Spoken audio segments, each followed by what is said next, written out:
semi-consciousness that they experienced when awake. During the economic turmoil that began in the 1980s, a familiar theme that we heard was, "I worked for that firm for 30 years, and now I'm out of a job, just like that." In other words, many lost their jobs suddenly after having worked for the same company for a long period of time. If you listen to them talk, you may get the sense that they had sacrificed some facets of their personal lives in order to secure the success of the company for which they worked. This is because you might get the impression that they compromised certain parts of their personal lives. They make no mention of the fact that the company reimbursed them for the time that they spent on the task and supplied them with the resources required to become anything they may have dreamed of being in the future. Both of these benefits were provided by the company. They were neither detained against their will nor coerced into doing the duty. Hence, the arrangement was reasonable and equitable. They applied for the job, which resulted in their acceptance, and they were paid an acceptable amount for the amount of work that they completed. There was no agreement in place to provide them with employment until they reached an age or had a physical condition that prevented them from continuing to work. Why didn't they take into consideration the possibility of getting fired and make preparations to cope with an issue that was completely out of the blue? My pals John and Elsie did. After John was fired from his job, he and Elsie made the decision to sell their house in Ohio and go to Florida, where they could spend their golden years in the pleasant climate and take advantage of their retirement. If he had been laid off a number of years earlier, they may have been able to turn their part-time real estate business into their full-time career. They bought, renovated, and sold real estate as part of their business. They would be fabulously rich right now if they had done what they could have done. The trouble for John and Elsie was that, like so many of us, they made the typical error of underestimating what they could achieve working for themselves, given the amount of time that John was devoting to his job at the steel mill. The problem was that John and Elsie underestimated what they could accomplish working for themselves, given the amount of time that John was devoting to his job at the steel mill. They did not quit the job voluntarily very often due to the fact that it offered a consistent weekly income, which is something that the vast majority of people do not have.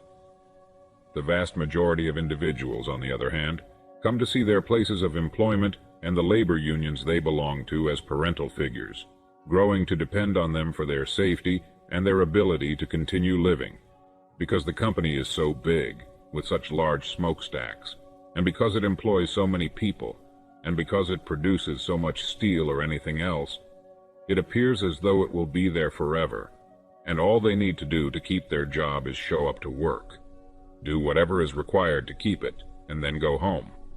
They don't have to stress about how they're going to fill the rest of their lives with all those uncountable hours, year after year, decade after decade. They can just let it pass with as little routine as possible. Why does no one care to engage these folks in a conversation on the subject of change?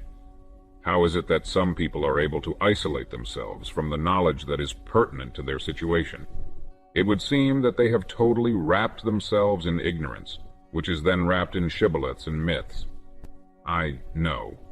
I was a part of their community at the time. My eyes would be irreparably damaged if I continued to read that way, as my father often cautioned me to refrain from doing so. Reading doesn't hurt.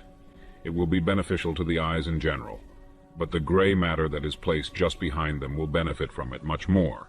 But all of this is changing in a manner that is gradual but consistent. As time goes on, more and more people are joining the group that thinks, and this trend is expected to continue. In this world, thoughts and concepts are more important than anything else, and each one of us has a very unique ability for the processing of thoughts. The enormous brain that is characteristic of Homo sapiens, the only member of the genus Homo to have survived to the present day, is something that is present from birth and is considered to be standard equipment. As soon as a baby is born, we find ourselves in possession of a gorgeous living creature whose destiny is shrouded in a great deal of mystery for us. What mind-blowing ideas are going to spring out of that creature's head? And with such tools, what kind of life might this young person fashion for themselves? According to Peter Drucker, public education is an institution that was built for the maintenance of adolescence. It was immediately obvious to me that Drucker was educated in the subject area that he was addressing, as I was having a conversation with 3 high school kids one morning while we were eating breakfast. Obviously, having a conversation with 3 17-year-old girls for a quarter of an hour does not qualify as an in-depth study. On the other hand, the people with whom I interact on a daily basis in my capacity as a sales clerk in shops and as a customer service representative on the telephone appear to provide very little in the way of encouragement. It is said that just 10% of all fishermen catch 80% of all the fish captured. Yet the average person who likes fishing is not an exceptionally skilled fisherman. The typical guy who goes fishing just because he loves it is not a very skilled angler. The average bowler is not very skilled at bowling, just as the average golfer is not particularly skilled at golf, and so on and so forth.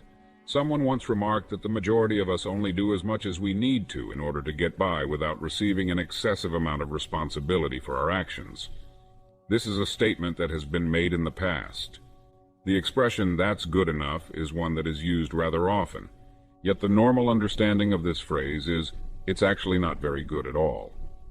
It is possible that this is the narrative of the lives of a great number of people in the world's wealthiest nation, which also provides its residents with the greatest number of choices possible.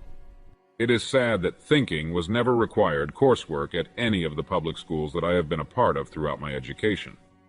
Not remembering, which is what the vast bulk of the work that kids do in school is about, but rather thinking 1, thinking a 2, thinking a 3, thinking I4, and so on, all the way up into the more advanced levels of university study and beyond. Unfortunately, it is not something that is taught in our school system, even though it is the highest conceivable function that a human being is capable of fulfilling. The act of considering is one that is performed without much thought. Every working person should be given a tape cassette program and printed material entitled "Your Life and Your Work" after successfully completing a training program offered by their firm. The program should be on a cassette, and the content should be printed.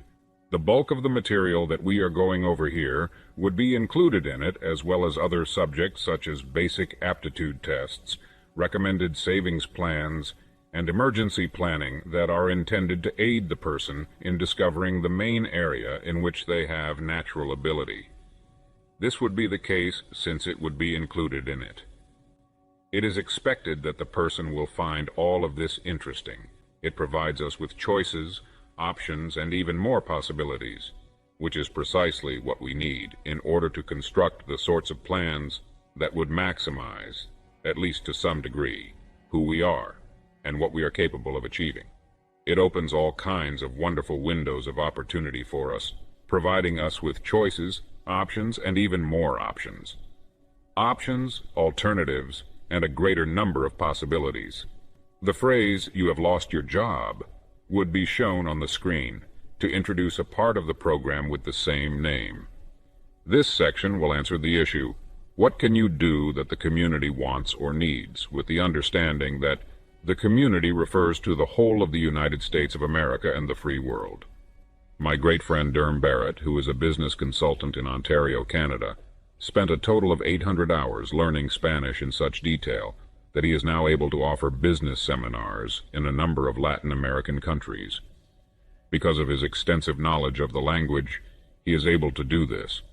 It opened up a whole new world of options and things that attracted him that he might explore as a result of having access to this information.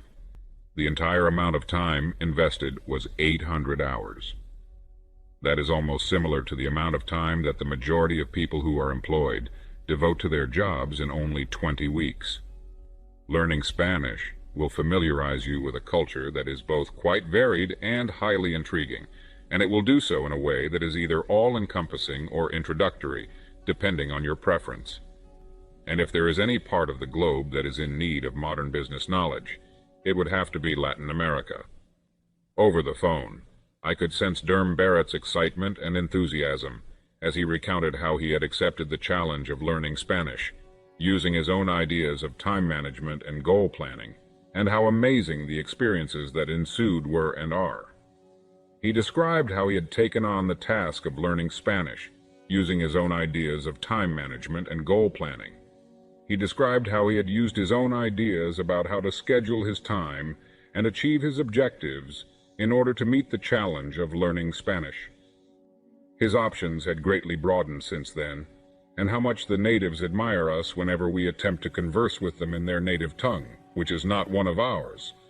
It's possible that being fired from our jobs will turn out to be the best thing that ever happens to us.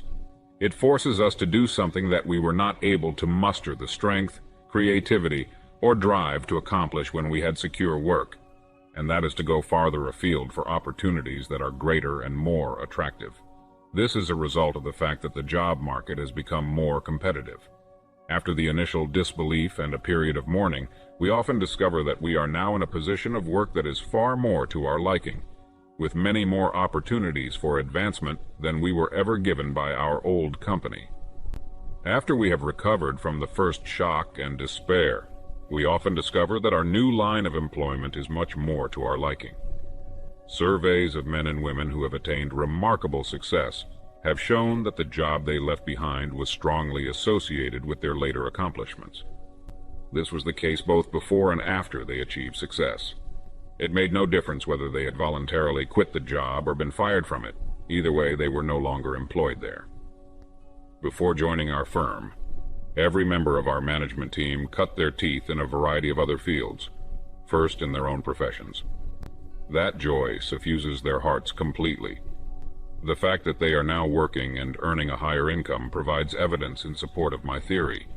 They are now enjoying work that is far more stimulating for them, and as a direct consequence, they are making more money than they ever had before in their lives.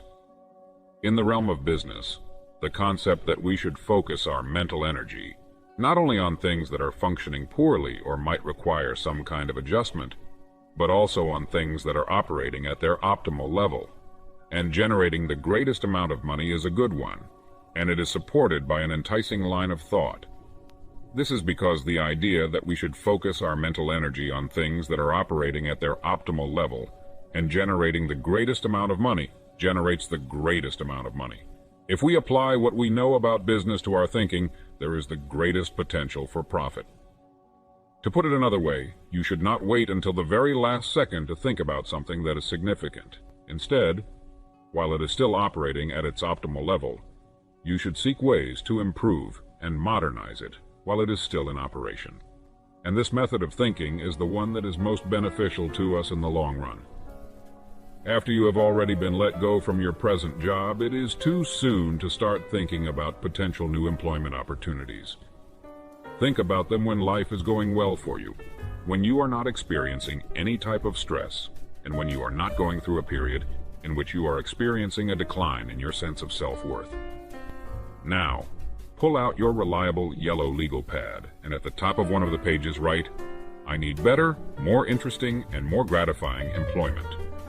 When put in such a position, the first question that comes to mind is probably, can I find it at the company where I am currently employed? What can I do for the company that I work for now that will make a contribution to the business that is more significant than the job that I am doing right now? What am I able to accomplish that will make a contribution that is more significant than the job that I am doing right now? Another question that may be posed is, given the choice between this occupation and any other occupation in the world, which one would I like to perform for a living? And at this point, we may start creating a list of probable replies, which we will later rate and order according to the relative relevance of each of the responses that we have gathered. After each proposal, we need to ask ourselves, am I now ready to undertake such work? And what actions should I take to guarantee that I am adequately prepared for such work? You may also ask yourself, what is it that I am capable of achieving that will be of the most assistance to the people of this town, this state, this nation, or perhaps the whole world? Following this, there will be yet another list of the correct answers. The more we tinker with ideas like this, the more we'll be able to conceive of them.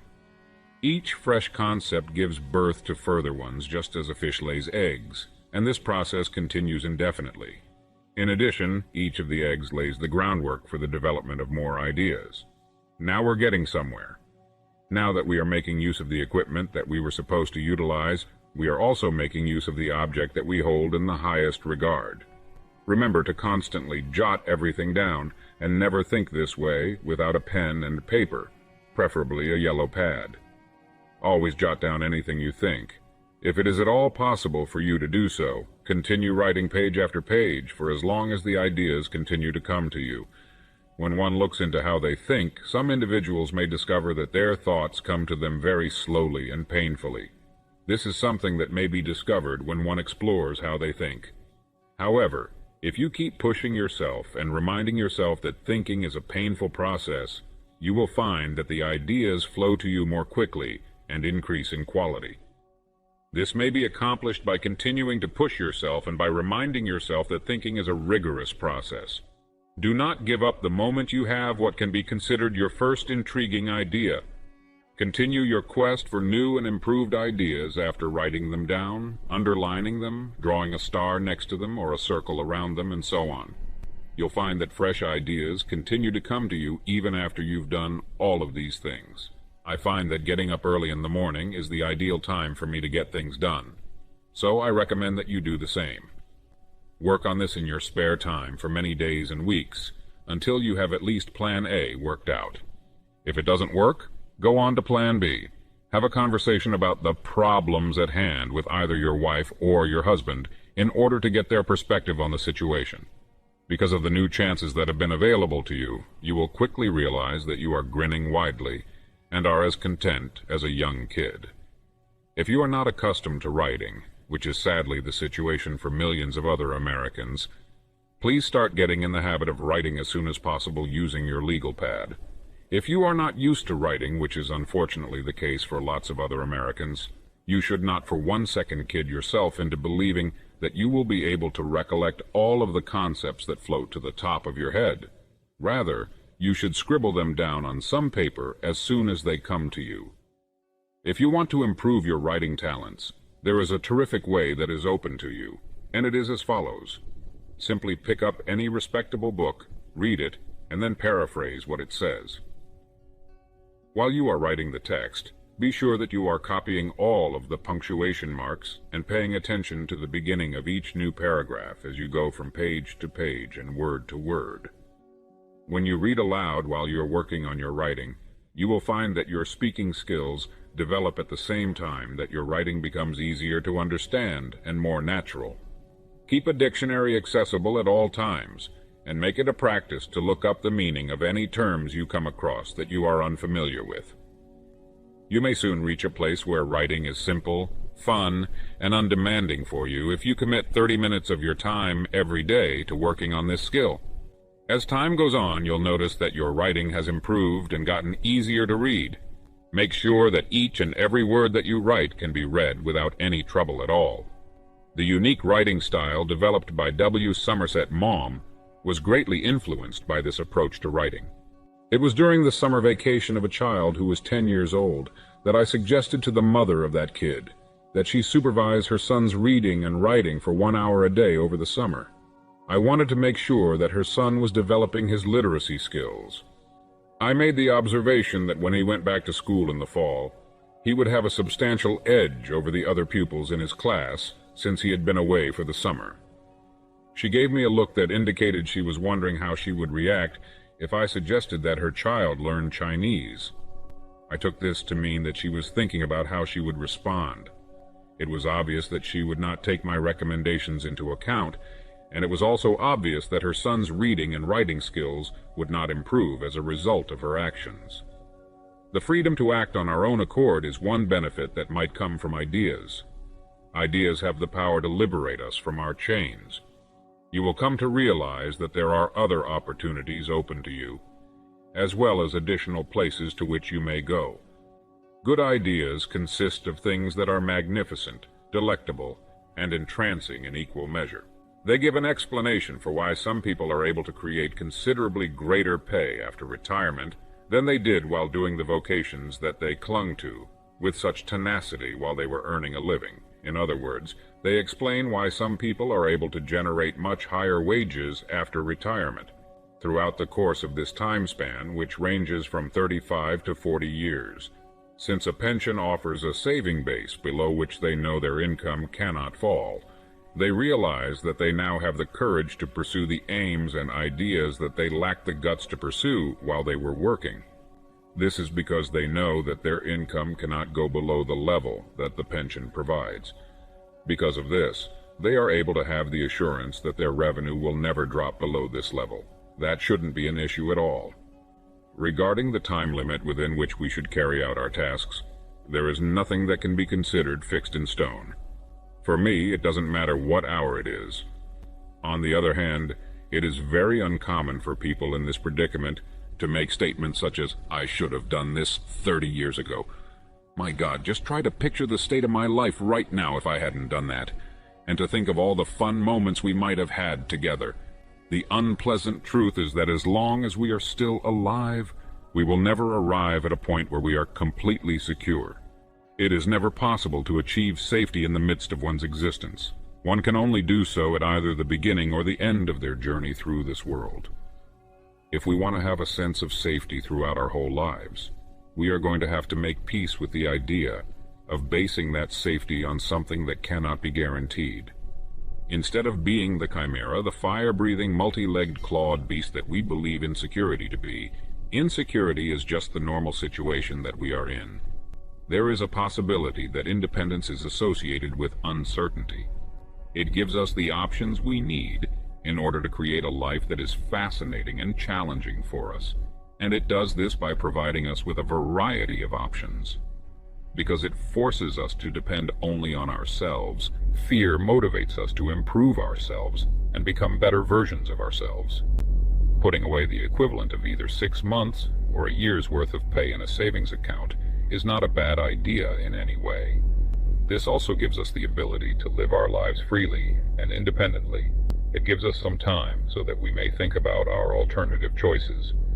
If a concept results in a change for the better, then we may say that the idea was successful, and the shape that a concept takes is not relevant to the quality of the idea itself.